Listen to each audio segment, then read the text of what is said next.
So it is that time already where we get to start a new book. We're in Judges today. So we get 6 chapters of Judges. Well, Judges is only going to take us a month to complete. Okay, Israel. The remaining Canaanites. Just trying to foreshadow here if I can. Angel of the Lord at Bochim, disobedience and defeat. Looking for the judge's name. Othniel. Oh, Ehud. Ooh, I love the Ehud story. We're going to have a good story there. Shamgar. Deborah. Oh, we have Deborah. Do we get all of Deborah? Song of Deborah. Oh, that's nice. Gideon. Okay, yeah, we get all of Deborah. We get Gideon. I don't know if we get all of Gideon. Okay. Just look ahead. Do we get all of Gideon? Yeah, I didn't know. We don't get all of Gideon. That's okay. We get all of Deborah. Ooh, that's going to be fun stuff today. All right. So,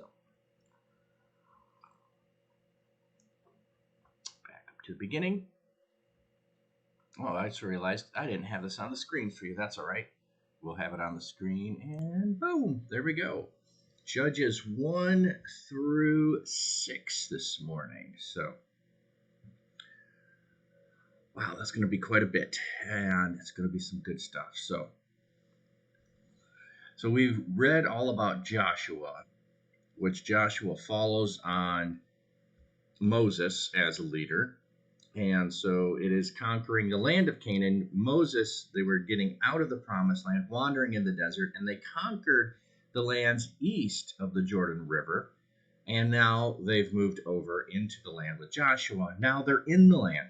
And if we remember, there's a few places here and there where it mentioned they were still in the land to this very day when it was written about Joshua.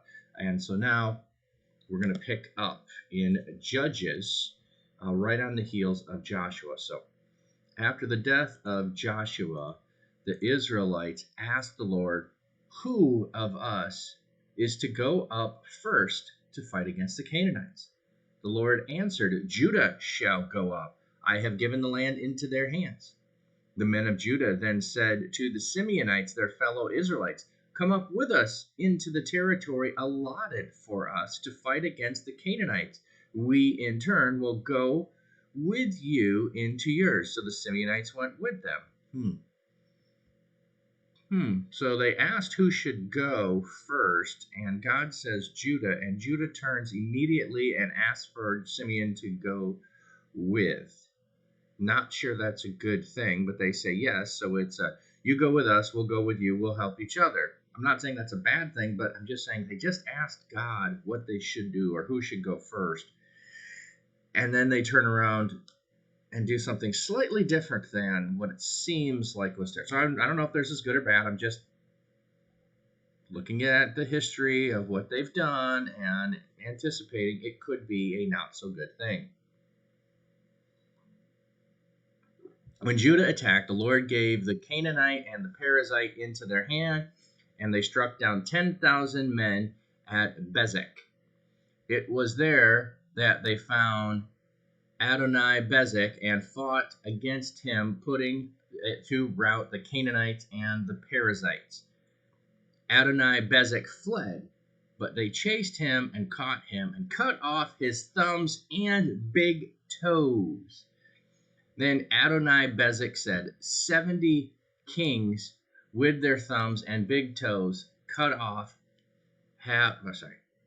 70 kings with their thumbs and big toes cut off have picked up scraps under my table. Now God has paid me back for what I did to them. They brought him to Jerusalem, and he died there. The men of Judah attacked Jerusalem also and took it. They put the city to the sword and set it on fire. Okay, so I'm just going to pause there. That is a weird occurrence there. They capture the king and they cut off his big toes and his big thumbs. I get the cutting the thumbs off. on some level. That certainly would be a detriment to being able to do anything. You're going to have to relearn how to grasp things. You're going to have a limitation. You can't use a cup because it'll fall out of your hand. You got to use tiny things. You can still, grasp a fork or a knife or your food in some capacity, limiting that. But the reason they did it, look, he says it. I did this to 70 different kings, and God repaid me what I did to them. So, interesting. Okay. And then Jerusalem is conquered. And then let's keep going. After that, Judah went down to fight against the Canaanites living in the hill country, the Negev, and the western foothills. They advanced against the Canaanites living in Hebron, formerly called Kiriath Arba, and defeated Sheshai, Ahiman, and Talmiah. From there, they advanced against the people living in Dibber, formerly called Kiriath Sefer. And Caleb said, oh, wow, Caleb's still alive. Unless this is a different Caleb. I'm going to assume it's the same Caleb. Caleb said, I will give my daughter Aksah in marriage to the man who attacks and conquers Kiriath Sefer. Othniel, son of Kenaz, Caleb's younger brother, took it. So Caleb gave his daughter Aksah to him in marriage. I feel like we read this story. Is this a repeat of the story from Joshua? Let me go look in a minute.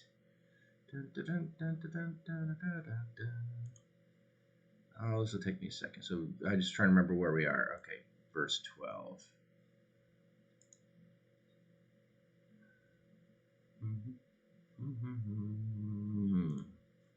Trying to get this open in a new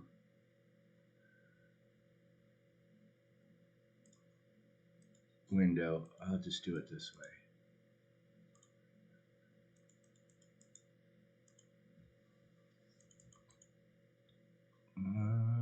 Othniel. I can't imagine that's a common name. Hey, how you doing? Not Water Cobra. Is that how you say it? Not Water Cobra?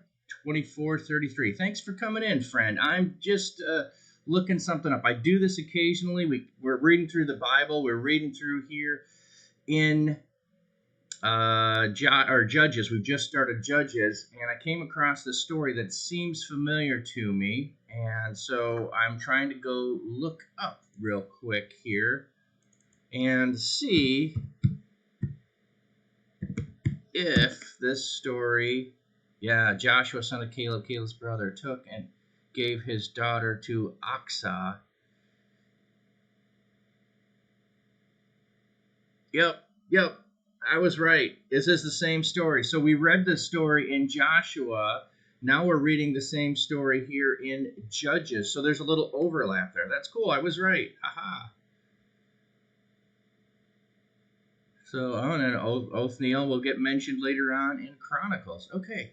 So this is one of those times, which is interesting, where one of the reasons, and I'll pull this up again, since maybe because I don't believe you've been here before, I will, let's go back.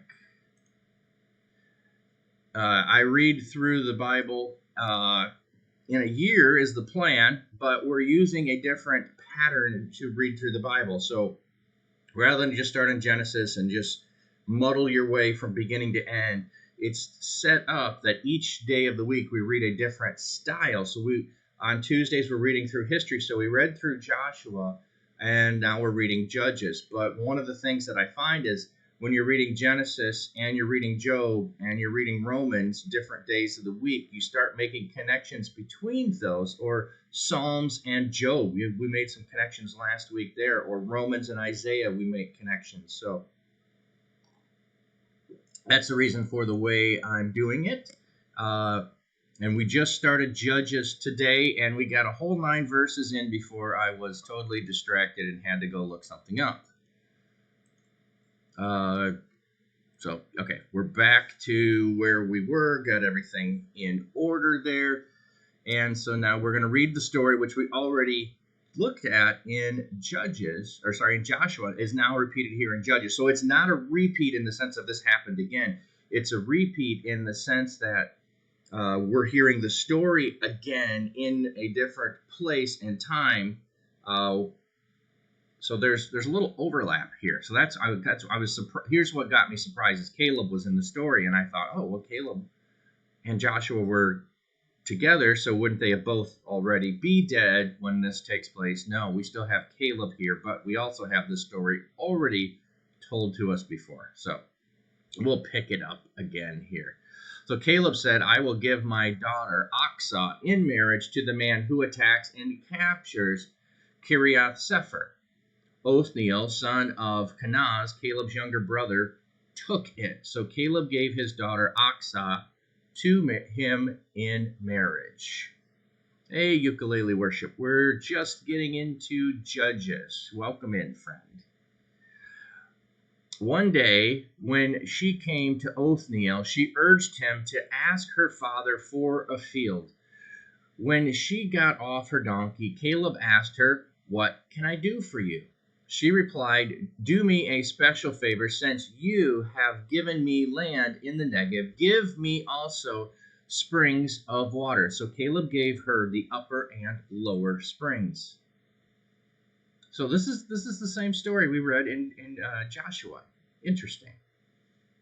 If Scripture takes the time to tell a story more than once, there's something important about it. So here we have Caleb promising his daughter, and she having the courage to say, hey, I need not just land, but water. So the descendants of Moses' father-in-law, the Kenait, went up from the city of Palms. I wonder if that's Palm Springs. No, probably not. Or the original Palm Springs, I should say. With the people of Judah living among the inhabitants of the desert of Judah in the Negev near Arad. The men of Judah went with the Simeonites, their fellow Israelites, and attacked the Canaanites living in Zephath. And they totally destroyed the city. I wonder what the footnote is there. Hebrew term refers to the irrevocable giving over of things or persons to the Lord, often by totally destroying them. Okay. Therefore, it was called Hormah. And another footnote means destruction. All right. So they called the place destruction, just like Ai, if you were here for the reading of Ai, means heap of ruins. So they could not defeat the city of heap of ruins because there was sin, and then they finally were able to rout heap of ruins. Here we have destruction. They destroyed the city of destruction. I love wordplay that Hebrews has, and we miss it in the English. Judah also took Gaza, Ashkelon, and Ekron, each city with its territory. The Lord was with the men of Judah. They took possession of the hill country, but they were unable to drive the people from the plains because they had chariots fitted with iron. As Moses had promised, Hebron was given to Caleb, who drove from it 3 sons of Anak. The Benjamites, however, did not drive out the Jebusites who were living in Jerusalem. To this day, the Jebusites live there with the Benjamites. Almost sounds like Vegemites. So we have this phrase in Joshua, and to this very day. So that we have that repeated here in Judges as well. To this very day, repetition there. Now the tribes of Joseph attacked Bethel, house of the Lord, and the Lord was with them. When they sent men to spy out Bethel, formerly called Luz, the spies saw a man coming out of the city, and they said to him, Show us how to get into the city, and we will see that you are treated well. So he showed them, and they put the city to the sword, but spared the man and his whole family. He then went to the land of the Hittites, where he built a city and called it Luz, which is the name to this day. A little bit different twist on the story of Rahab. Here, they're not spies in the land, and he's hiding them. Here, they're spies in the city, and they say, tell us how to get in, and we'll spare you. So he does, and they spare him, and he leaves. He goes and he starts a city with the same name. We're so creative. We move to new places, and we name the place where we live the place we used to live. Happens all over the world, and it's nothing new. So keep on going. So some of this just feels like so far we're getting a retelling in a summation form of what happened in the book of Joshua. So no, this is the NIV.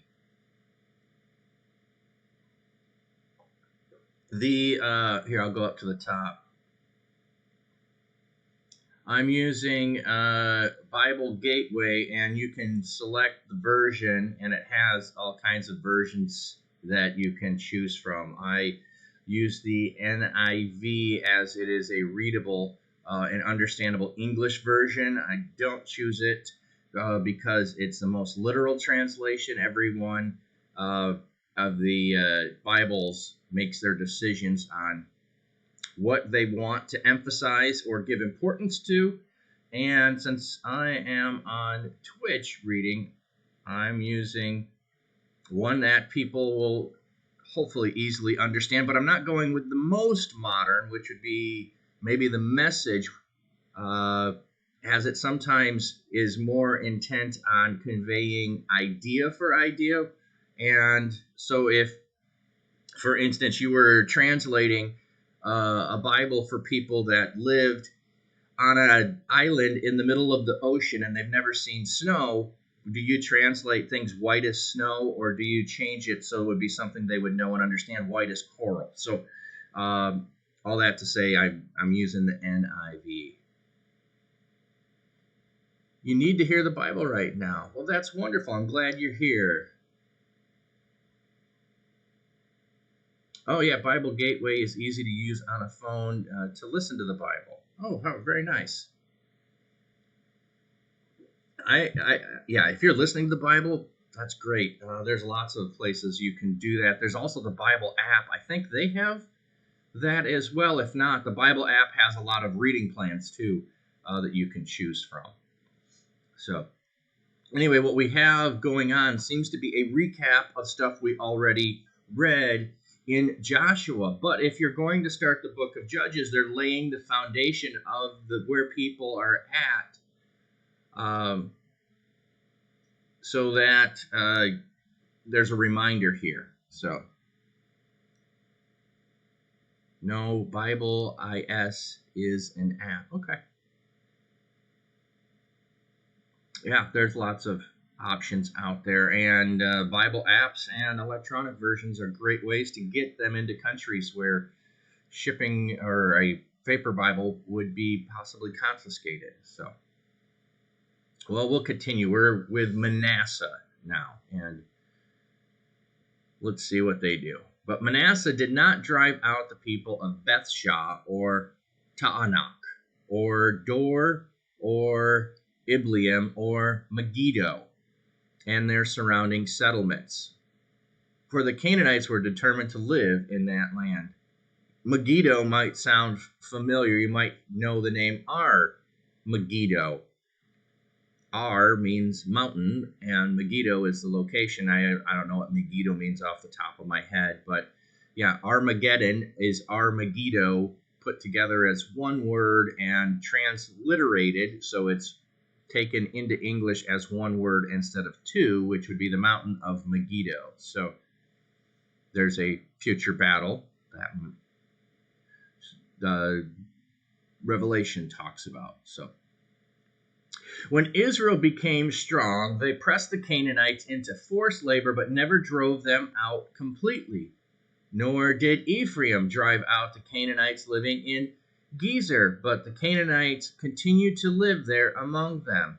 Neither did Zebulun drive out the Canaanites living in Kitron or Nahalal. There's a lull there. That's pretty funny. So these Canaanites lived among them, but Zebulun did subject them to forced labor. Nor did Asher drive out those living in Akko or Sidon or Alab or Akzib or Hulbah or Aphek or Rehob. The Asherites lived among the Canaanites, inhabitants of the land, because they did not drive them out. Neither did Naphtali drive out those living in Beth Shemesh or Beth Anath.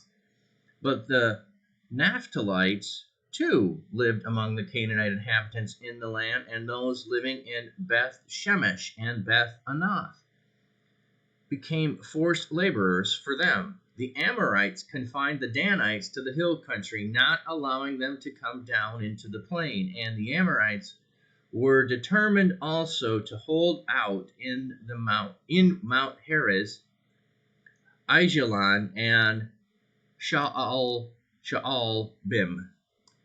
But when the power of the tribes of Joseph increased, they too were pressed into forced labor. The boundaries of the Amorites was from Scorpion Pass to Selah and beyond.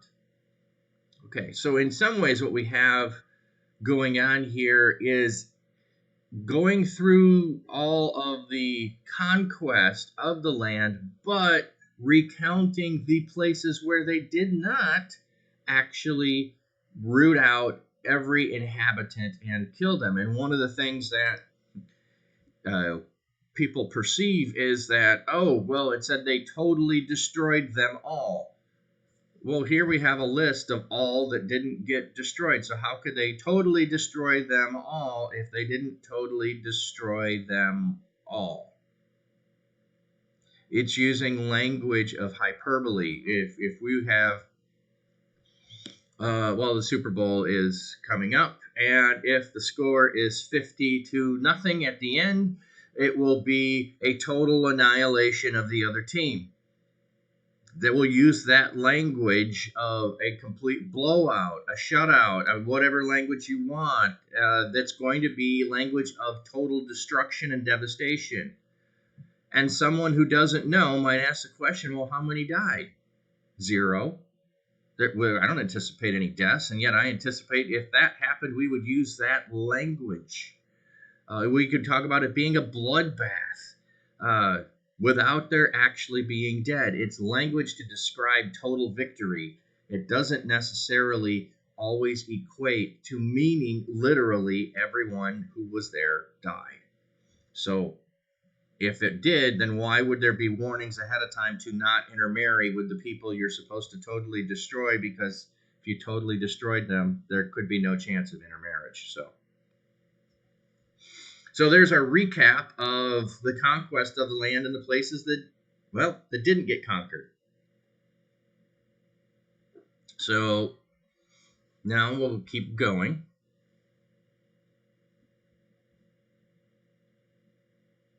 Yeah, the Super Bowl is on Sunday, and you don't watch it, not Water Cobra, because you're not a sports fan. I watch it if there's someone or some team I'm interested in, or I'll watch for a little bit for commercials, but it's just too long. Sporting events, in my opinion, for the most part, are too long. 2 hours. That's what I can commit to a sporting event. Past that, I don't care how exciting a game is. I just want it to end. Just too much for me. So I don't know. I may or may not. I'm not making any special plans. If it happens that I watch it, it happens. If not, it doesn't. A funny story, though, when I was a kid and was a Miami Dolphins fan, and my sister was a Washington team fan. They were in the Super Bowl, and I wanted to watch the Super Bowl really bad, and we needed to go to church at night, and I pretended to be sick so I could stay home and watch the Super Bowl. And I was convinced that Miami lost because I stayed home and watched the Super Bowl instead of going to church. And my sister went to church, and that's why Washington won. I was convinced of that for quite some time. So, funny things that we equate in our minds when we're kids. So, but let's continue with Judges. So, the angel of the Lord went up from Gilgal to Bochim and said, I brought you up out of Egypt and led you into the land I swore to give to your ancestors. I said, I will never break my covenant with you, and you shall not make a covenant with the people in this land, but you shall break down their altars. Yet you have disobeyed me. Why have you done this? And I have also said, I will not drive them out before you. They will be traps for you, and their gods will become snares for you. When the angel of the Lord had spoken these things to all the Israelites, the people wept aloud, and they called the place Bochim. There they offered sacrifices to the Lord. All right, let's see what Bochim means. Weepers. Okay, so they called the place where God spoke to them and they cried because of their sin, weepers. Okay. After Joshua had dismissed the Israelites, they went to take possession of the land, each to their own inheritance. The people served the Lord throughout the lifetime of Joshua and of the elders who outlived him and who had seen all the great things the Lord had done for Israel. Joshua, son of Nun, the servant of the Lord, died at the age of 110. And they buried him in the land of his inheritance at Timnath Heres, in the hill country of Ephraim, north of Gaash, also known as Timnath Serah. Okay. After that whole generation had been gathered to their ancestors, another generation grew up who knew neither the Lord nor what he had done for Israel. Then the Israelites did evil in the eyes of the Lord and served the Baals. They forsook the Lord, the God of their ancestors who had brought them out of Egypt. They followed the worship and worshipped various gods, the peoples around them. They aroused the Lord's anger because they forsook him and served the Baal and the Ashtoreths.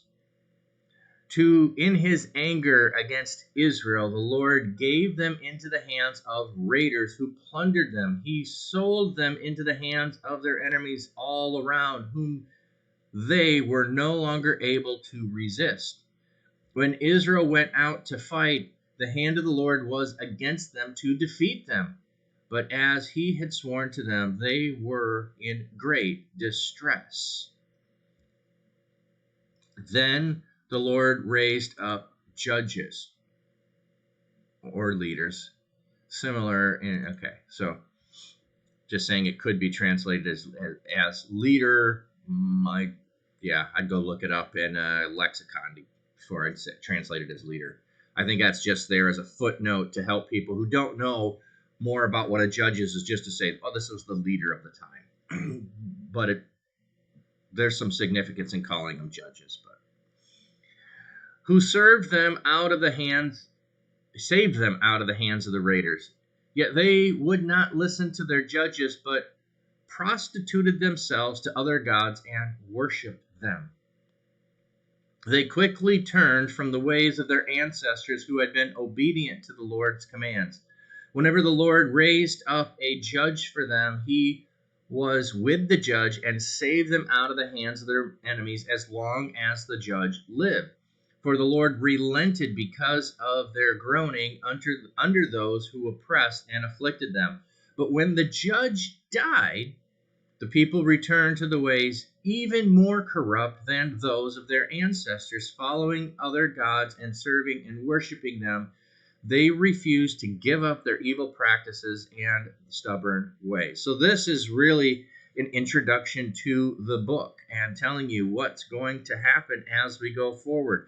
We're going to have a judge. They're going to be raised up. They're going to overthrow the enemies. People are going to follow while the judge is alive. When the judge dies, they're going to return and do more evil than they did before the judge came. So the other thing is these judges aren't all in the same region. They're scattered around throughout Israel and Judah, the north and southern kingdoms, which are all various tribes at this point. So they'll probably call them the different tribes, not always Judah or Israel. So therefore, the Lord was very angry with Israel and said, because this nation has violated the covenant I ordained for their ancestors and has not listened to me, I will no longer drive out before them any of the nations Joshua left when he died. I will use them to test Israel and to see whether they will keep the way of the Lord and walk in it as their ancestors did. The Lord had allowed those nations to remain. He did not drive them out at once by giving them into the hand of Joshua. So we're reviewing and some covenant, and here it says that they are there to be a snare, they're there to be a test. We just read in Genesis about Abraham being tested. Now we have the people, the descendants being tested. So some parallels there. And some variations there was a test to see whether Abraham loved his son more or loved God more. Here it's a test to see whether they love God more or I guess you could say, or the land more. Yeah. Do they love the gift that God has given them of the land, or do they love God more? Yeah, so there's more of a connection there than I was thinking. Okay. These are the nations the Lord left to test all those Israelites who had not experienced any of the wars in Canaan. He did this only to teach warfare to the descendants of the Israelites who had not had previous battle experience. The 5 rulers of the Philistine, also the Canaanite and the Sidonites and the Hivites, living in the Lebanon mountains, from Mount Baal Hermon to Lebo Hamath. They were left to test the Israelites to see whether they would obey the Lord's command, which he had given their ancestors through Moses. The Israelites lived among the Canaanites, Hittites, Amorites, Perizzites, Hivites, and Jebusites. They took their daughters in marriage and gave their own daughters to their sons and served their gods. So there was warnings when they went into the land to do not give in marriage or take in marriage, because what would result is you would serve their gods. What's happened? They're doing just that, and the result is exactly what was told would happen. Okay. So now we get this phrase that will continue to come up as it gets introduced to a judge. It says the Israelites did evil in the eyes of the Lord. If you jump down to 12, you can see that again, the Israelites did evil in the eyes of the Lord. So this will be an introductory phrase when we get a new king. Or a new judge. Notice the differences that happen as we go forward. So they forgot the Lord, their God, and served the Baals and the Asherahs. The anger of the Lord burned against Israel, so that he sold them into the hands. Excuse me. He sold them in the hands of Cushan Rishathaim, king of Aram Naharaim. Wow, that's a name. To whom the Israelites were subject for 8 years. But when they cried out to the Lord, he raised up for them a deliverer, Othniel, son of Kenaz, Caleb's younger brother, who saved them.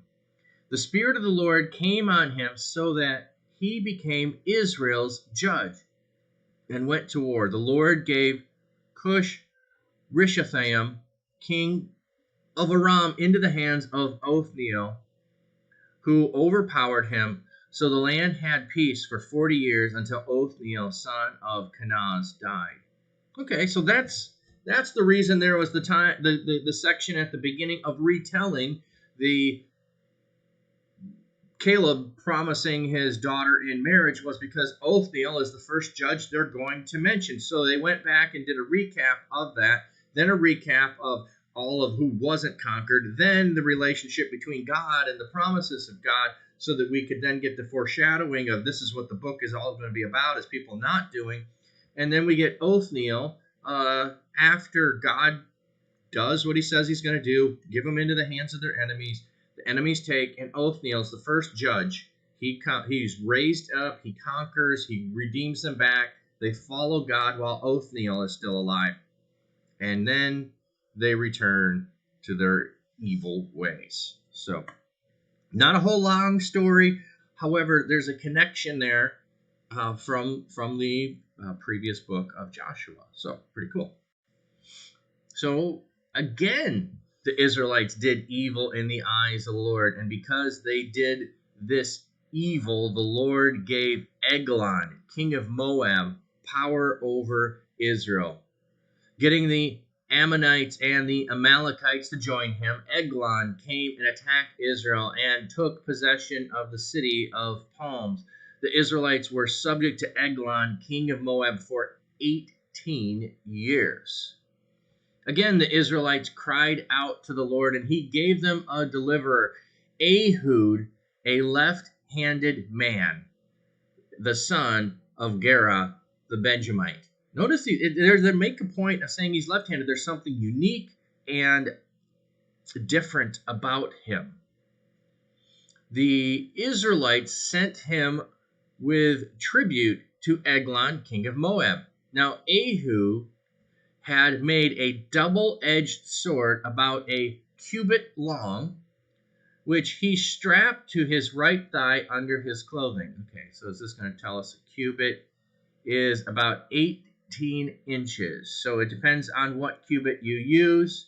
There were different cubits used at different times. Essentially, it would be your elbow to your finger, your longest finger. That would be the length. So you just measure by putting your hand down. You can measure cubits.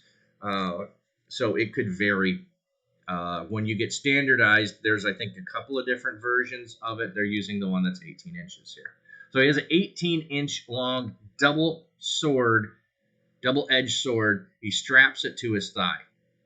Okay, so if you have young kids, young boys, and you can't get them interested in the Bible, read Judges. It's got all kinds of battle stories that are fascinating. I loved reading Judges as a kid. Okay. I think this would go for any young men, regardless of age. But he presented the tribute to Eglon, king of Moab, who was a very fat man. We'll find out how fat. After Ehud had presented the tribute, he sent on their way those who had carried it. But on reaching the stone images near Gilgal, he himself went back to Eglon and said, "Your Majesty, I have a secret message for you." The king said to his attendants, "Leave us." And they all left. Okay. Really? King? A little bit of tribute, and you tell everybody that's there for your protection to leave. Okay. Ehud then approached him while he was sitting alone in the upper room of his palace. Okay. Footnote. Oh, the meaning is uncertain. Okay. And he said, "I have a message from God for you." As the king rose from his seat, Ehud reached with his left hand. See, this is where it's secretive, because he's left-handed. He can get away with it. They're not looking for a sword in the place where you'd reach with your left hand. He drew the sword from his right thigh, and he plunged it into the king's belly. Even the handle sank in after the blade. He's so fat, the sword can go all the way in, including the handle, and his bowels discharged. Ehud did not pull the sword out, and the fat closed up over it. Then Ehud went out to the porch. He shut the doors of the upper room behind him, and he locked them. Yes, even being left-handed can be part of God's plan. Absolutely. It helps in this situation to, another uncertain term there, it helps to carry the ruse off. He's left-handed, and he has a sword strapped to his thigh. You know, if you're looking for him to draw his right hand. He's moving his left hand. You're the king. You're not suspicious. It's the left hand. You're looking for the right hand to take an action against you, and it turns out to be the left hand. After he had gone, so okay, he's in the upper room, and he locks the door, and he sneaks out. Doesn't go out the front door, he goes out the window. After he had been gone, the servants came and found the doors of the upper room locked. They said, he must be relieving himself in the inner room of the palace.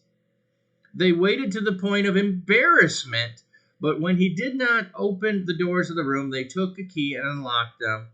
There they saw the Lord fallen to the floor, dead. So they go to investigate. The door's locked.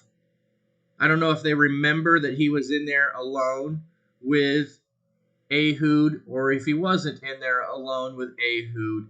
However, they think, oh, he's going to the bathroom. This will take a while.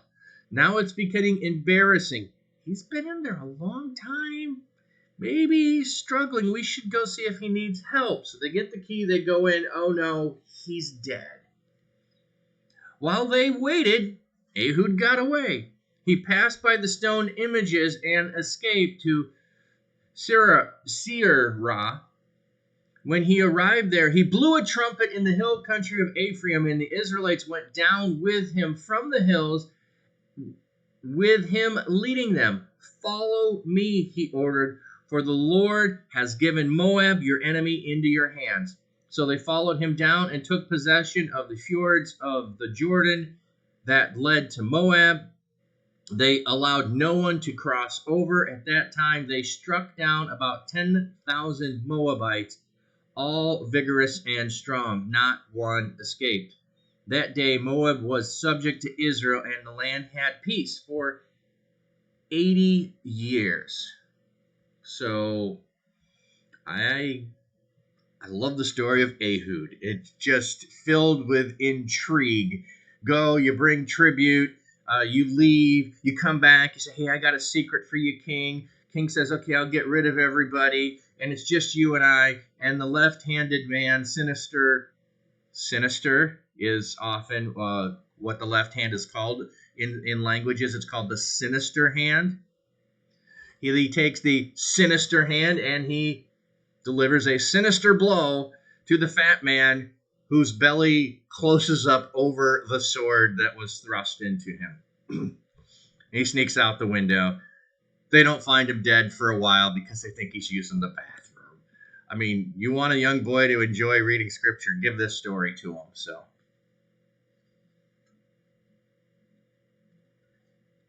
you know, that is a good good question. Did Ehud decide to stab before giving the tribute or between the tribute and the blow? Yes, sinister is left in Latin. Yes. I believe he had this plan ahead of time because look, as we're getting the story to begin with, it says he's left-handed and he had a double-edged sword made, and the length of it is only a cubit. And if you take your arm and you put it against your inner thigh, you should be able to fit something that's your arm's length between your knee and your inner thigh. And so, yeah, I think this is intentional all the way. I think that if you want to say he was scoping out the place when he goes to give the tribute, he leaves. And maybe he didn't have the plan if he was going to use the secret thing, but maybe he saw the vulnerability of saying, I can get the king alone. That's how I'm going to do it. So I think he goes to give the tribute on a recon plan. He then takes the people away who were with him bringing the tribute because he needed them to carry. Now he sends them on their way. He sneaks back so nobody else knows his plan. He's the only one that knows. So, dexter is right in Latin. Okay. Where we get dexterous, maybe. Or ambidextrous would be both hands. So, all right, so there's Ehud. So now we get a even shorter one. So if we thought Othniel was a short judge, Shamgar is even shorter. So after Ehud came Shamgar, son of Anath, who struck down 600 Philistines with an ox goad. he too saved Israel. Yeah, he saved Israel too. I'm gonna go look up ox goad, see if there's something specific there. So Judges 3, all the way to the end.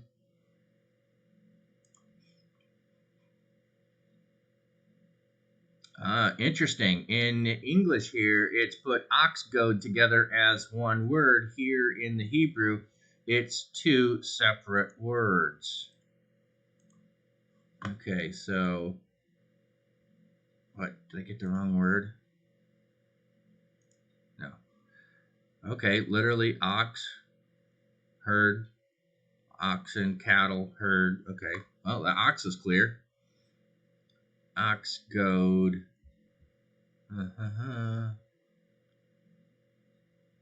Okay, I'm not getting help here what an ox goad is. A goad for oxen. Okay, yes, but what's a goad? Is that another word for the thing between them? All right. We'll look that up a minute. Goad, provoke, annoy, drive, urge. A spiked stick used for driving cattle. There we go. It's a pointy stick. Thanks.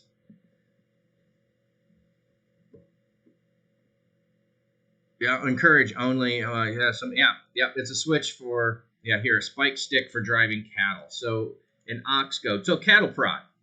There we go. So he used a cattle prod. That would be interesting. So yes, Marin that's what I was just thinking. Yes, just striking him down with a cattle prod. Oh, I love that image. Yeah. Well, thanks for the help there. I was looking it up because I didn't know that was going to be a common thing that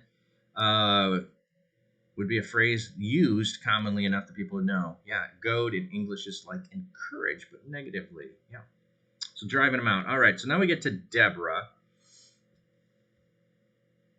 And I want to point some stuff out here as we open the story before we get into the part that actually is the actions of Deborah. So, again, the Israelites did evil in the eyes of the Lord, now that Ehud was dead. So the Lord sold them into the hands of Jabin, king of Canaan, who reigned in Hazor. Sisera, the commander of his army, was based in Harosheth Hagoyim, because he had 900 chariots fitted with iron and had cruelly oppressed the Israelites for 20 years. They cried out to the Lord for help. Yes.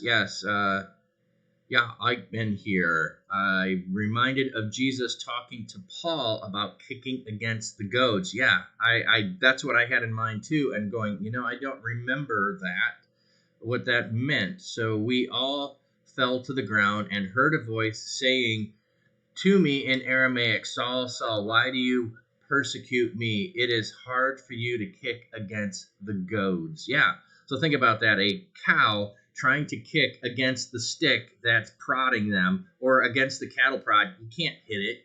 You're not going to miss it. The person administering it knows what they're doing and is able to avoid your kick and poke you again. So, yeah, Paul, you're wasting your time. Yeah, kicking against the goads doesn't work. So, back to Deborah, we have the setup here. So, after the Ehud circumstance, they return, and for 20 years, they're oppressed. It takes them 20 years before they cry out, or 20 years before God answers. Maybe they don't cry out right away. Maybe it's a slow process, but 20 years before the answer comes. So now Deborah, a prophet, the wife of Lapidoth, was leading.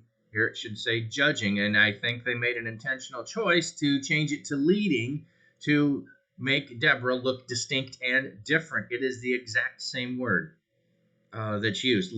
Judging Israel at that time. She held court under the Palm of Deborah between Ramah and Bethel in the hill country of Ephraim. And the Israelites went up to her to have her decide, to have their disputes decided. So There's nothing here that says Deborah was an exception. There's nothing here that says Deborah was secondary. There's nothing here that says, oh, her husband was the true prophet and she only did it on the side. No, there is absolutely nothing in here that says Deborah is an exception. No, Deborah is the chosen leader. Deborah is the prophet of God, the one who speaks on behalf of God. And the people know it, and they come to her to have disputes decided. Who was the last one that was really mentioned as having their disputes decided? That they went to the prophet to have their disputes decided? Moses. Moses is the last one who sat down and sat in judgment day after day, having people come and have their disputes decided. That was Moses. Deborah has taken on that role that Moses had. She does this so often and so frequently that the place where she holds court is called the Palm of Deborah. This isn't a chance thing. This isn't an exception thing. You might hear people say that. Oh, well, Deborah's the exception in the Old Testament. No, she's not. She's not an exception. She is intentional. This was God's plan and God's choice to use her. There's nothing here that says, oh, well, Deborah could do this, but it had to be endorsed by someone else. There's nothing here that says, well, Deborah had no authority over men to make decisions for men. She absolutely does. She has more authority than I, as a pastor in modern times, will ever have. I don't have authority over members of a congregation or anybody here on Twitch. All you need to do, if you don't like my channel, is leave and go somewhere else. If you're at a church that I'm at and you don't like what I say or do, all you have to do is leave and go somewhere else. Deborah had authority, and she had authority from God, and she exercised it, and she'd settled disputes, and she's the one leading the people. There's no one above her except God. God chose her to be the judge, gave her all the authority that she needed. Okay, I just want to make that distinction. I don't want to take that argument any further. That's not the point of this in Judges. Yes, I think there's applications we can take from it, but I only wanted to focus on what I often hear people say to contrast Deborah to, in my mind, diminish the great significance and the great role that she plays here. Now, we've only had a couple of judges, so this is very early on. So we have Ehud, Shamar, Othniel. She's number 4. So, all right. So now we get to her actions. After we learn the background and we learn what she's been doing, she sent to Barak, son of Abinoam, from Kedesh in Naphtali, and said to him, so this is Ephraim, Naphtali, those are the tribes in the north. She said to him, the Lord, the God of Israel, commands you, go, take with you 10,000 men of Naphtali and Zebulun, and lead them up to Mount Tabor. I will lead Sisera, the commander of Jabin's army, with his chariots and his troops to the Kishon River, and give him into your hands. So we had the mention here, 900 chariots fitted with iron. Barak is chosen to go into battle and said, I'm going to deliver them into your hands. Here's what Barak said. Barak said to her, if you go with me, I will go. But if you do not go with me, I won't go. Barak is concerned that he on his own will not have God's presence with him, that the defeat won't actually happen. He wants Deborah to accompany him in the battle so that he knows that God is with him. He doesn't have enough faith and trust that God has chosen him, that he on his own will go. He wants Deborah there in case this goes bad. She's the one that sent him.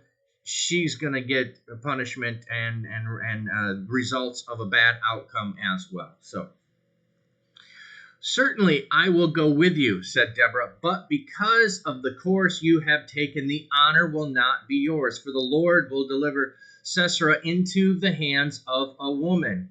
So Deborah went with Barak to Kadesh.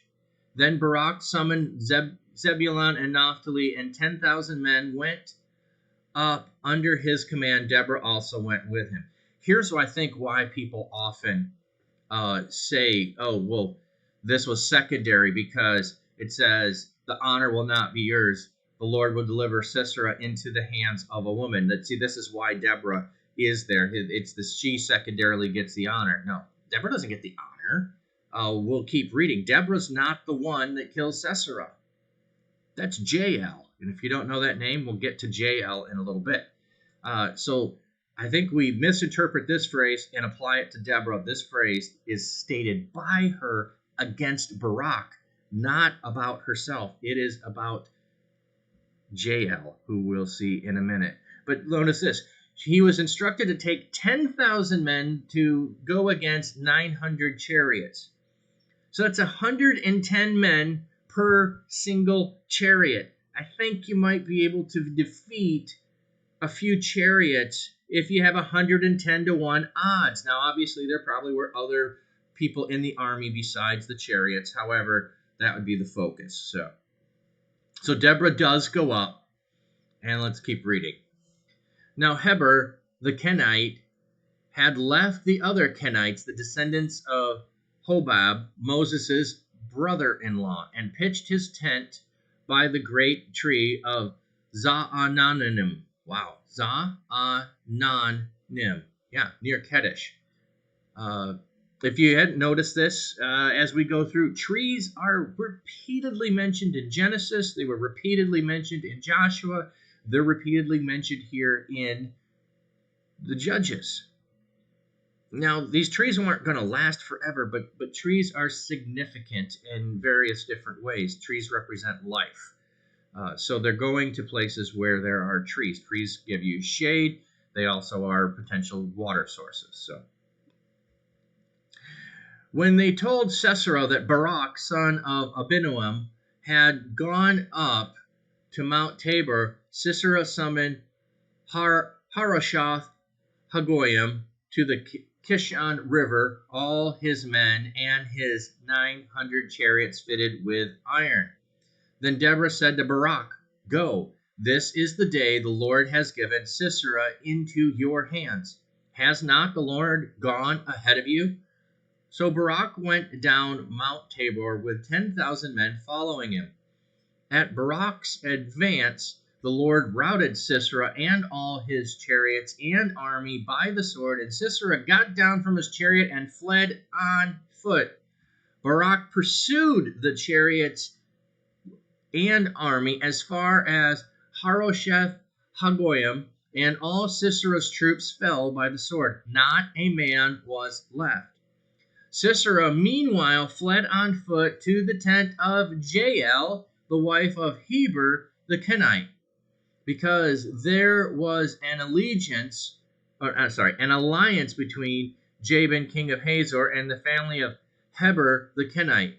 Jael went out to meet Sisera and said to him, "Come, my lord, come right in. Don't be afraid." So he entered the tent, and she covered him with a blanket. "I'm thirsty," he said. "Please give me some water." She opened a skin of milk, gave him a drink, and covered him up. Stand in the doorway of the tent, he told her. "If someone comes by and asks you, is anyone in there, say no." But Jael, Heber's wife, picked up a tent peg and hammer and went quickly to him while he lay fast asleep, exhausted. She drove the peg through his temple into the ground, and he died. Just then Barak came by in pursuit of Sisera, and Jael went out to meet him. "Come," she said, "I will show you the man you're looking for." So he went in with her, and there lay Sisera with a tent peg through his temple, dead. On that day God subdued Jabin, king of Canaan, before the Israelites, and the hand of the Israelites pressed harder and harder against Jabin, king of Canaan, until they destroyed him. Okay, so if young men like Ehud's story, young girls should be grossed out and also enjoy JL. The king flees. There's a relationship where he thinks he's going to be able to be hidden. That she would take the relationship into consideration, the alliance, the friendship, and hide him. Ask for water. She gives him milk.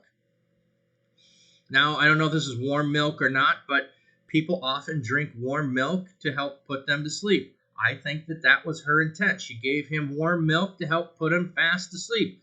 Not to poison him, no, to help deal with the situation. He asked her to lie on his behalf. He falls asleep. This is the fascinating thing to me. I would never think this as a way to kill someone, to take a tent peg and a hammer and drive it through their head. What if they wake up? How do I knock this all the way through their head? But essentially drove the peg through his temple into the ground.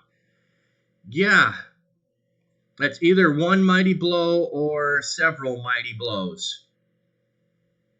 Either way, it's just fascinating. Gave him a drink and covered him up. I always imagine him hiding under a carpet for some reason. Not sure if that's what that means by covered him up, but that's how I imagined it.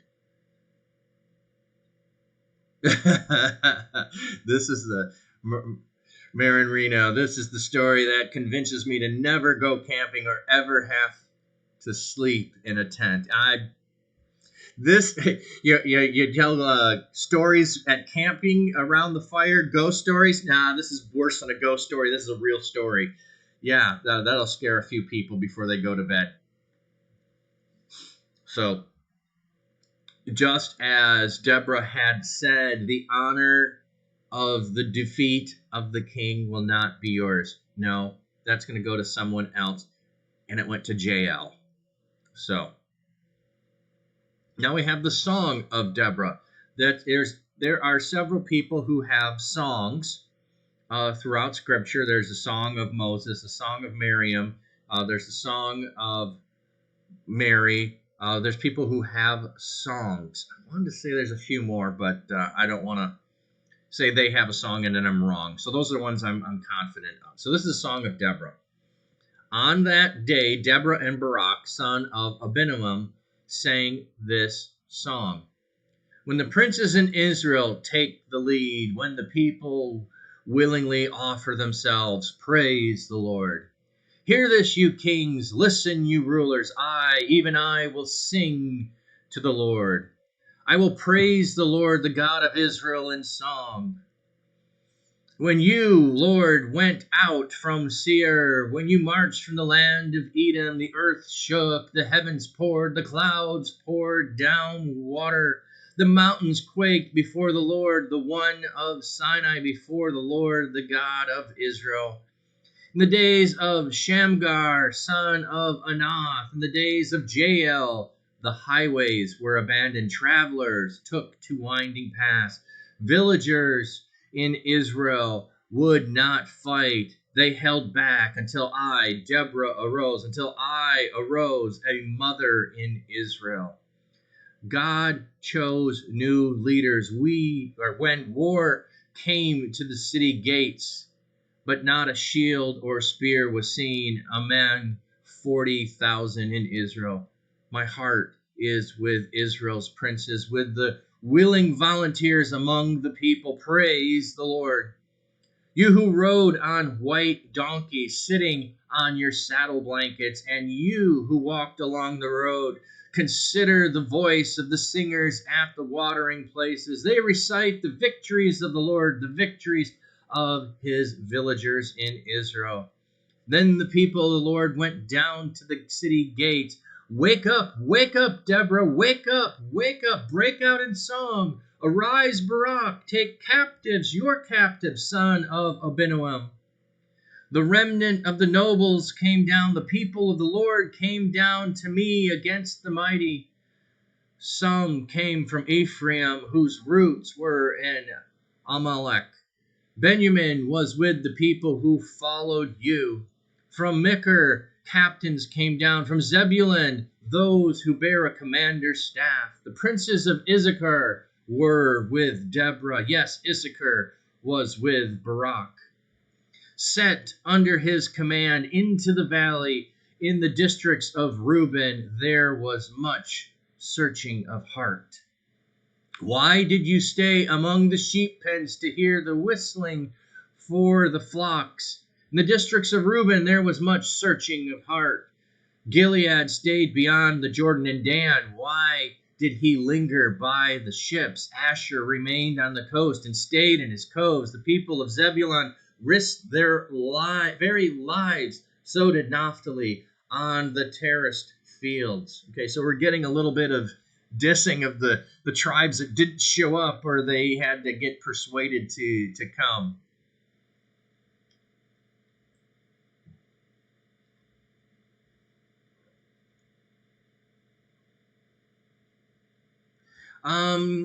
Marin, your question, is this a standard way that the Israelites would sing songs in the Old Testament, or is this just chanting the Psalms?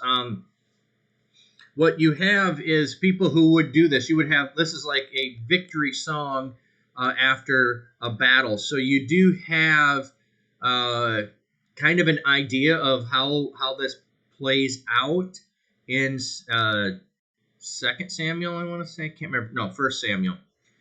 When they're singing the song about Saul and David. So the people are singing a song, and they say, Saul has killed his thousands, David his 10,000s. So the people would sing when there was victory. They would tell the tale of the victory, the battle, in song. So we have several places throughout the Old Testament where we have people and songs mentioned. That's why I said there's a song of Moses, there's a song of Miriam. Here we have a song of Deborah, and it's laying out in the song the story of what happened. I think if you think of folk songs that tell the tale of somebody, that's going to be the kind of the modern way of doing it. So one that comes to mind that not everyone's necessarily going to know is the tale of the Edmund Fitzgerald, which is about a boat that sank, and it tells about the storm that it was on, and it tells about the what's going on and the timing of things and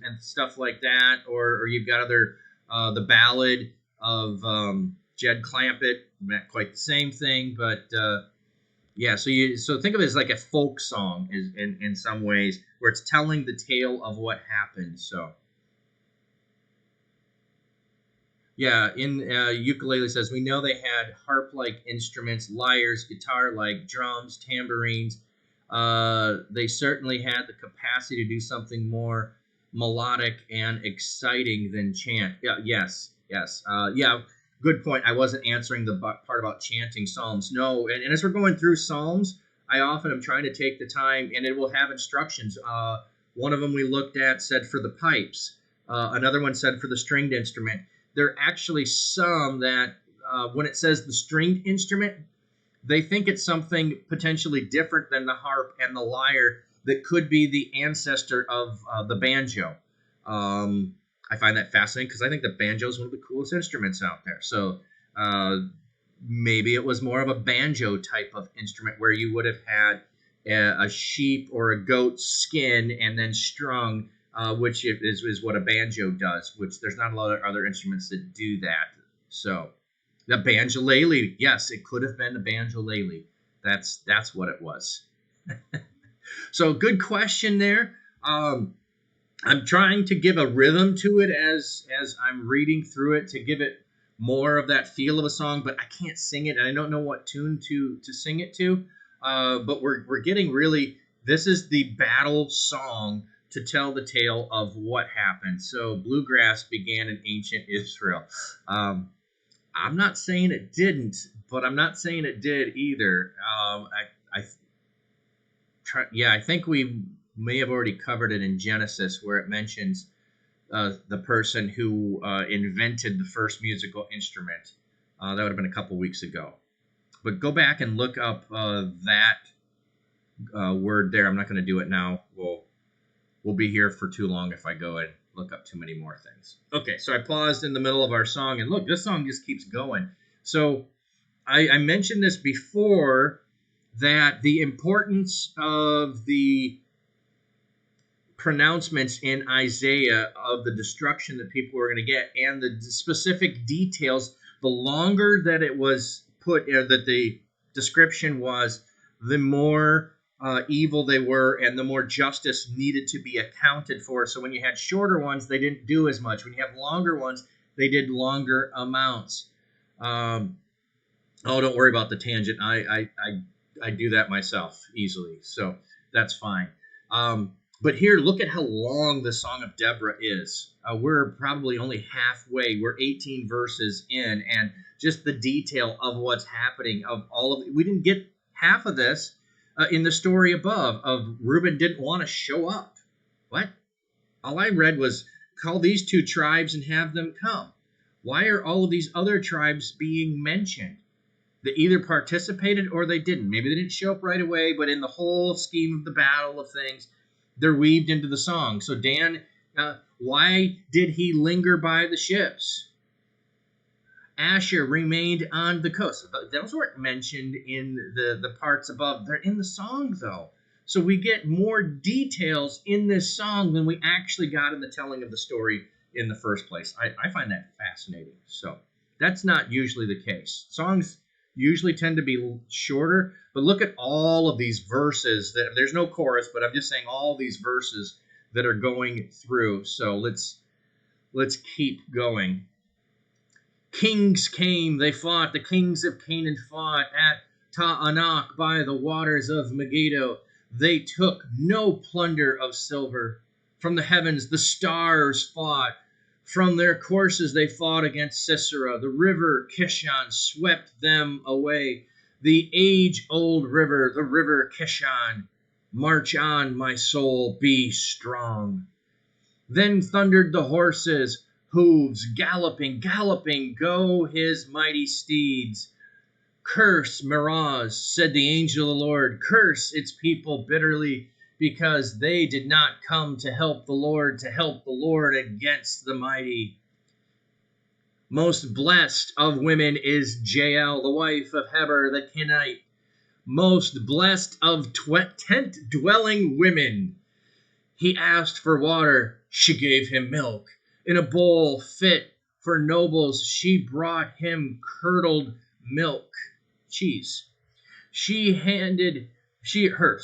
Her hand reached for the tent peg, her right hand for the workman's hammer. She struck Sisera, she crushed his head, she shattered and pierced his temple. At her feet he sank, he fell, there he lay. At her feet he sank, he fell. Where he sank, there he fell dead. Through the window peered Sisera's mother. Behind the lattice she cried out, why is his chariot so long in coming? Why is the clatter of his chariots delayed? The wisest of her ladies answered her, indeed, she keeps saying to herself. And are they not finding and dividing the spoils? A woman or two for each man.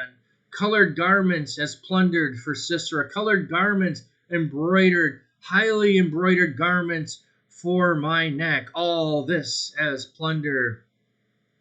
So may all your enemies perish, Lord. But may all who love you be like the sun when it rises in its strength. Then the land had peace 40 years. The song just ends, and then just the phrase, the land have peace 40 years. Yeah. The stars and the rivers fought. Shame on those who didn't fight. Yes. Yes. Great point there. Yeah, God is using nature in the fight. They could have just showed up and had glory and honor. And look at, Barak gets barely a mention in the song. Yeah, verse 25, the curdled milk is interesting. Yeah, so that would have been a reference to cheese. So, it wasn't mentioned above. Gave him milk. Here, curdled milk. So some cheese or some curds and whey. Maybe cottage cheese would be a better thought there. of what she gave. So it wasn't neglect. It was, well, I would say it's just deception. Yeah, you have a safe place here. I'm going to help you. I'm going to provide for you. I'm going to feed you, and then you'll be no more. I like the repetition there in the killing part. That certainly would be a fun line if you were really singing this and celebrating the victory, to sing through that part. And then the diss here to his mom. Look, his mom gets this longer section and mentioned. She's not in the story, but there's the imagining of mom waiting for him to come back in victory. His mom gets more mention in the story than Barak. Yeah, so verse 30 is the twist. His mother thought he was delayed because he was gathering up fabric to bring back to her. I know, isn't that lovely? There's just such an abundance of fabric that there's just was so much stuff. He just had to pick the best for me, and it's just taking time because he's got 3 carts full, and he doesn't know which one I want, and so he's gonna bring a whole cart. He's picking it all out. Oh. All right, so now if anyone ever tells you the Bible is boring, tell him to read Judges. Tell him to read Judges. There's nothing boring going on here. Ukulele. So we're going to sing this song tomorrow. You're going to learn this and sing this by Sunday for praise, right? I'm just kidding. I don't know what tune you'd put this to. Maybe the Battle Hymn of the Republic would be the fitting tune, which is actually... John Brown's Body is the original tune. So if you don't know that, there's an assigned history thing there. Yeah, John Brown's Body. Yeah.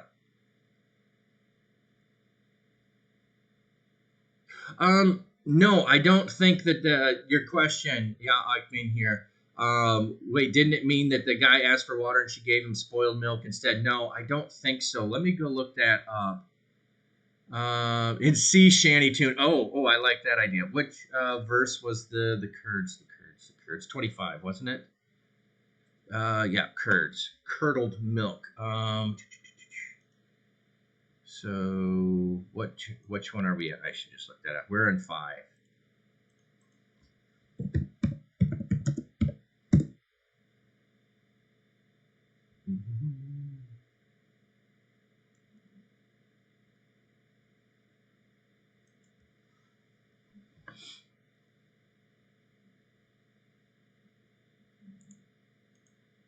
Okay, this one says she brought forth butter in addition to the milk. So I might not get the right word I'm looking for. Milk, sour milk, cheese. Yeah, that's what I remembered. So, and curd. Yep. See there, butter or curd. So yeah, that's why I was saying I like cottage cheese. I believe it is. So here, sour milk, cheese is one way to understand it, and curds or butter. So that's why I was thinking that really what she was doing is bringing the Little Miss Muffet dish, curds and whey. That's really what I think was happening there. So I think it was intended to be nourishment for him and blessing, not intended to be something different than that. But good question. Oh, kefir, yogurt drink. No. The idea here is more of curdled, so that's why I think cottage cheese, curds, and whey. But that's an interesting thought too. It doesn't say yogurt, but it could have been similar. We're talking about something some time ago, so precisely to understand it's just like, what do you think of if I say curds and whey? Do you think of cottage cheese or do you think of something else? If I say cheese, do you think of cheddar or do you think of brie? Or do you think of stinky cheeses? Do you think of goat cheese or sheep cheese or cow cheese?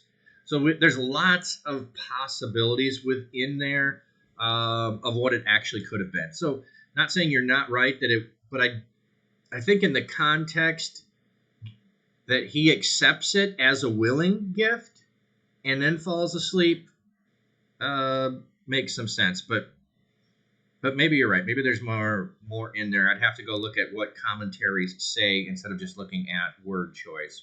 I'm just going to close these so I don't have them open. All right, we're going to get into it was nasty curdled. I think he would have noticed and not accepted it. Yeah, that's what I'm thinking. There's nothing in the context that says he didn't accept it and went, why are you giving me this? I asked for water and you give me sour cream that's spoiled with butter in it. Gross. What do you think I am? I'm a king.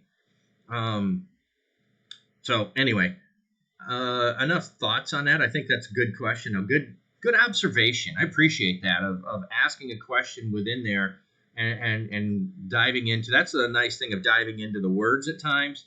And it was asked earlier what translation I'm using. I'm using the NIV, but when I do go to this over here, which is Blue Letter Bible, it gives you the King James in order to look up the words. You can choose to switch the translation, but you don't get all of the Hebrew or the Greek if you choose a different translation. It's not set up to do that. So that's why the translation was different there with saying butter in it. So just to clarify that if anyone wondered. So we're going to start the story of Gideon now. Which Gideon is a very sharp contrast to the story of Deborah. And we won't get to all of Gideon today. This is our last chapter. It's just the beginning of it. So maybe enemies of God like nasty curdled milk. I'm going to say, Marin Reno, I'm going to say no. No, they're probably not loving nasty curdled milk. I'm going to say nope on that one. I'm going to guess not. But we'll start Gideon and get into his ruling and coming to power. And I want you to notice a sharp contrast between those who've come ahead. We have leaders with maybe not necessarily a description of them being chosen yet, but we have Deborah who is doing things already before we have the action of her defeating and going to battle. So she's already in process of judging and serving as judge and judging people's court cases, so to speak. Their disputes, they come to her. So we've got that going on. We have Ehud just comes in and conquers. We've got Othniel and is it Shemar? I don't remember him. He's got like one line. But Gideon's going to have a totally different story than Deborah. Sharp contrast from Deborah.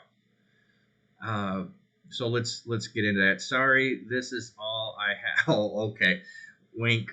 I only have. Yep. This is not a cheese shop.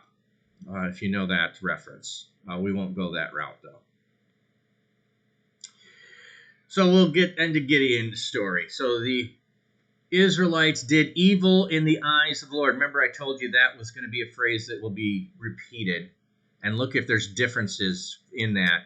And for 4 years he gave them into the hands of the Midianites, because the power of Midian was so oppressive. The Israelites prepared shelters for themselves in mountain clefts, caves, and strongholds.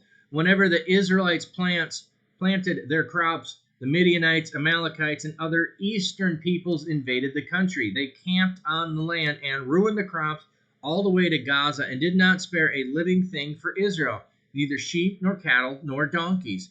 They came up with their livestock and their tents like swarms of locusts. It was impossible to count them on their camels. They invaded the land to ravage it. Midian so impoverished the Israelites that they cried out to the Lord for help. So we've got the setup. When the Israelites cried out to the Lord because of Midian, he sent them a prophet who said, "This is what the Lord, the God of Israel, says. I brought you up out of Egypt, out of the land of slavery. I rescued you from the hand of the Egyptians, and I delivered you from the hand of all your oppressors. I drove them out before you and gave you their land. I said to you, I am the Lord your God. Do not worship the gods of the Amorites in whose land you live. But you have not listened to me." The angel of the Lord came and sat down under the oak of Ophrah notice a tree again, that belonged to Joash the Ibezite. Ibezite? I do not know that one. Where his son Gideon was threshing wheat in a winepress to keep it from the Midianites. When the angel of the Lord appeared to Gideon, he said, "The Lord is with you, mighty warrior." I'm going to just pause there.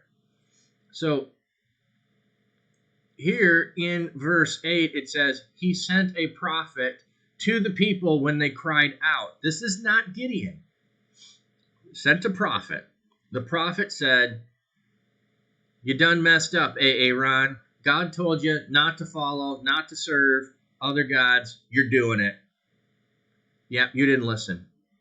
But then an angel, so now notice it switches from a prophet to an angel of the Lord came down and goes to Gideon.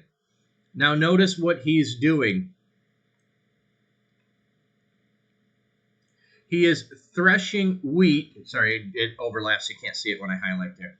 It's not big enough. Threshing wheat in a wine press. Why? Have you ever seen wine presses? They're like a, often a wooden barrel type of thing that may be 4 or 5 feet high. And you would stomp the grapes in there. He's threshing his wheat in there. Why? Because there's walls around the outside so he can bend low and hide while he's threshing his wheat out. And the Midians won't see him, so he might be able to keep some of it. He doesn't go to the threshing floor and do it where it's nice and easy and convenient. He's there doing it hiding. And the angel comes to him in his hiding and says, "The Lord is with you, mighty warrior." No, he's not. No, he's not. Sorry. I don't buy he's a mighty warrior. He's a mighty coward. At least that's the appearance. And I want to point that out because God doesn't see us the same way that the world sees us. Now, we know the story of Gideon, and so we might see him as a mighty warrior, but he's really not a mighty warrior. He's a mighty coward. So, "Pardon me, my lord," he replies. Now, this should maybe remind us of how Abraham negotiated with the men who came to him about Sodom and Gomorrah. So just keep that thought in mind that there's some similarities here with the negotiation between Abraham and the men on, well, if this happens, how many will there be? Also notice the diminishing level of things as we go on. There's maybe a parallel there. And here, Gideon, "Pardon me, my Lord. But if the Lord is with us, why has all this happened to us? Why are all his wonders that our ancestors told us about when they said, 'Did not the Lord bring us up out of Egypt?' But now the Lord has abandoned us and given us into the hand of Midian." Then the Lord turned to him and said, "Go in the strength you have and save Israel out of Midian's hand. Am I not sending you?" So what's the evidence here? Same as it's always been. Go. That's the evidence that God is with you. "Pardon me, my lord," Gideon replied, "but how can I save Israel? My clan is the weakest in Manasseh, and I the least in my family." This is a common refrain of saying that my clan is the least and I'm the least in the family. I'm not going to go to parallels, but they're out there in other places. The Lord answered, "I will be with you, and you will strike down all the Midianites, leaving none alive." Gideon replied, "If now I have found favor in your eyes, give me a sign that it is really you talking to me. Please do not go away until I come back and bring my offering and set it before you." And the Lord said, "I will wait until you return." So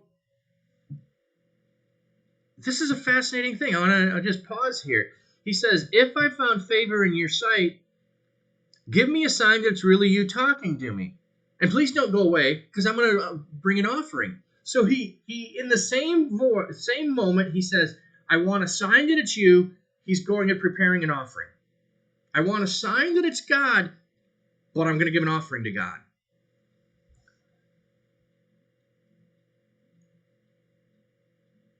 Yeah, ukulele. Yeah, people are funny. God says go, and somehow we think he missed or didn't notice that we really aren't enough. I think there's some of that going on here.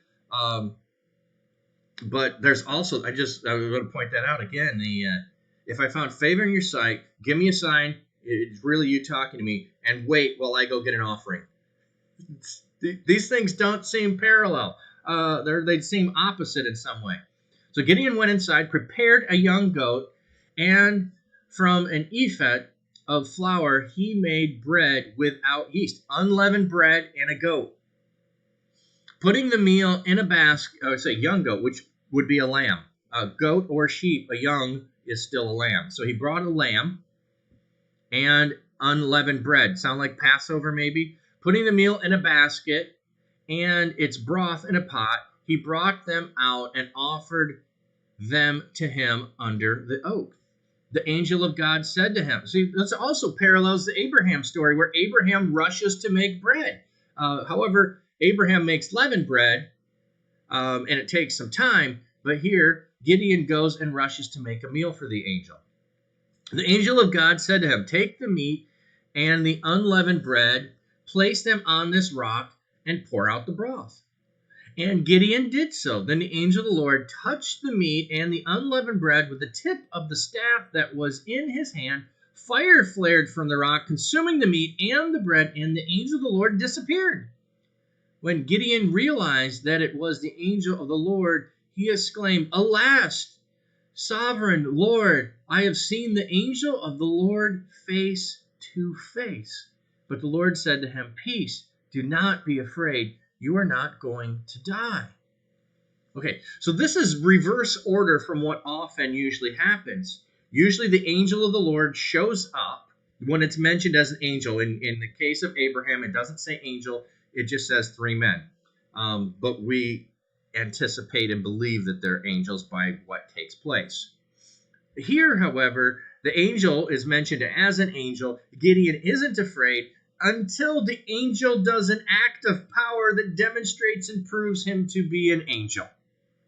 Then he's afraid. He's afraid. When he has a realization it is an angel, he has the appropriate response to an angel, to have fear. To have fear. So, interesting thing going on there. I don't remember this part of the story. I remember the fleece that we'll get to, so that's cool. This is another great reason to read through. Yeah, he and the parallels with Abraham and the messengers that tell him about Sodom and visitors, I wouldn't have made without having just read through that. So that's one of the reasons why I like doing it this way. So Gideon built an altar to the Lord there and called it the Lord is Peace. To this day, it stands in Ophrah of the Abiezrites. So there's that phrase again. To this day, it stands. The same night, the Lord said to him, take the second bull from your father's herd, the one 7 years old, tear down your father's altar to Baal, and cut down the Asherah pole beside it. Then build a proper kind of altar to the Lord your God on the top of this height. Using the wood of the Asherah pole that you cut down, offered the second bull as a burnt offering. So Gideon took 10 of his servants and did as the Lord told him. But because he was afraid of his family and the townspeople, he did it at night rather than in the daytime. Mighty warrior, remember that. In the morning, when the people of the town got up, there was Baal's altar demolished and the Asherah pole beside it cut down, and the second bull sacrificed on the newly built altar. They asked each other, who did this? When they carefully investigated, they were told Gideon, son of Joash, did it. The people of the town demanded of Joash, bring out your son, he must die, because he broke down Baal's altar and cut down the Asherah poles beside it. But Joash replied to the hostile crowd around him, are you going to plead Baal's case? Are you trying to save him? Whoever fights for him shall be put to death by morning. If Baal really is a god, he can defend himself when someone breaks down his altar. So because Gideon broke down Baal's altar, they gave him the name Jerub-Baal, or Jerubbaal, that day, saying, let Baal contend with him. Yeah, so since we have that, yeah, Jerubbaal means let Baal contend with him. So Gideon, who is Jerubbaal.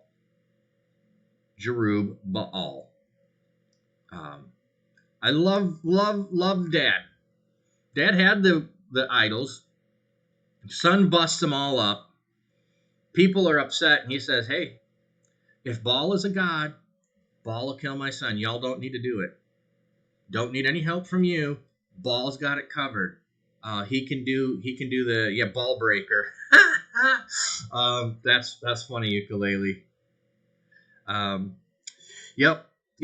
Get back at me for puns that I put out there. Like it. So yeah, let Baal contend with him. So look at this journey. There's this establishing and going on, and we're in Deborah. We're already into the action. In Ehud, we're the end of the story already. But Gideon and the people are being brought along here. And now all the Midianites, Amalekites, and other eastern peoples joined forces and crossed over the Jordan and camped in the valley of Jezreel. Then the Spirit of the Lord came on Gideon, and he blew a trumpet, summoning the... I need to figure out how to say this. Abiezrites to follow him. He sent messengers throughout Manasseh, calling them to arms, and also into Asher, Zebulun, and Naphtali, so that they too went up to meet them. Gideon said to God, if you will save Israel by my hand, as you have promised, look, I will place a wool fleece on the threshing floor. If there is dew only on the fleece and all the ground is dry, then I will know that you will save Israel by my hand, as you said. And that is what happened. Gideon rose early the next day. He squeezed the fleece and wrung out the dew, a bowlful of water. Then Gideon said to God, do not be angry with me. Let me make just one more request. Allow me one more test with the fleece, but this time make the fleece dry and let the ground be covered with dew. That night God did so. Only the fleece was dry. All the ground was covered with dew. This is probably a familiar thing, this little, let me challenge you, God, to show me that the victory is coming. And the more I read it, the less I'm sure what to entirely make of it.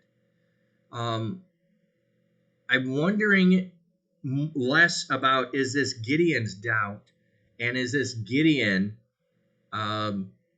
demonstrating to the people God's power? Let's see. He sent messengers throughout Manasseh, calling the arms, and also so that they too went up to meet them. So have they gathered, and Gideon is doing this to prove to all of the people who are gathered that God is on their side and they'll be able to do this? Is that what's happening? Or is he just doing it so that he'll be able to tell the people that they're going to battle with him? I asked God to prove that we were going to win, and he gave me this demonstration to prove that he's with us.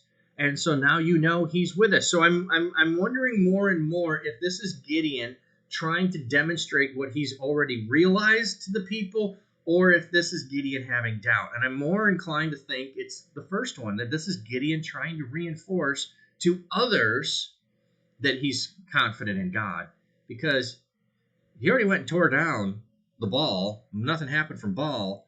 And he's seen the angel. So I'm not thinking this is jitters. I'm thinking this may be more him trying to prove that God's with them. So, and I'm sure you've probably not heard it that way. And I'm not saying that it is. I'm just saying he called people to arms already, so it could be second doubts, last minute doubts, or it could be what I'm wondering. Maybe he's trying to demonstrate to everyone else that God is who he is, either by them seeing it or by him recounting the story. But that's just speculation purely. So, all right. So that is our introduction to Judges. Action-packed, all kinds of stuff happening. Yeah. So 6 chapters there of Judges, and tomorrow we have 2 chapters of Romans. So all good